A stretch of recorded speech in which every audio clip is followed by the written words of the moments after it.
코로나19 신규 확진자가 20일 만에 다시 5천 명대를 기록하며 오미크론 변이 확산 우려가 현실로 나타나고 있습니다.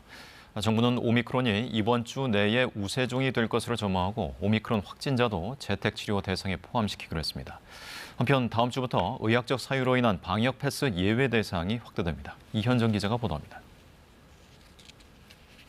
오늘 0시 기준 코로나19 신규 확진자가 5,805명으로 급증했습니다.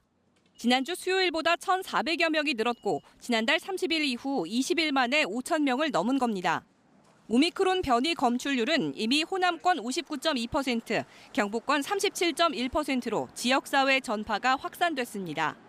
정부는 이르면 이번 주 내에 오미크론이 우세종이 될 것이라며 속도와 효율성에 방점을 둔 대응 전략을 시행하기로 했습니다. 백신 접종이 오미크론 변이에도 여전히 효과적인 대응 수단이라며 3차 접종을 강조했습니다. 또 확진자 증가에 대비한 의료체계 정비에 나섰습니다. 지금까지 병원에 입원하거나 생활치료센터 입소가 원칙이었던 오미크론 변이 확진자를 재택치료 대상에 포함시켰습니다.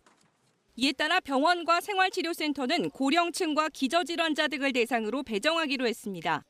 오미크론 대응 전략을 차질 없이 준비하겠습니다. 또한 병상을 확충하고 먹는 치료제 추가 도입 등도 검토하면서 방역과 의료체계 전환에 모든 총력을 다하겠습니다. 정부는 다음 주부터 의학적 사유로 인한 방역 패스 예외 대상을 확대하기로 했습니다. 먼저 백신 접종 뒤 이상 반응으로 피해 보상을 신청했지만 인과성 근거 불충분 판정을 받았다면 방역 패스 예외 대상이 됩니다. 또 백신 이상 반응으로 접종 6주 내 입원 치료를 받은 경우도 예외 대상에 포함됐습니다.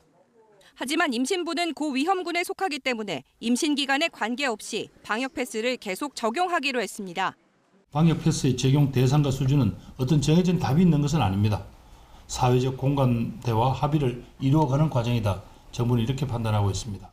질병관리청 쿠브 앱 등에서 예외 확인서를 받거나 보건소에서 종이 확인서를 받을 수 있고 별도 유효기간이나 만료일은 없습니다.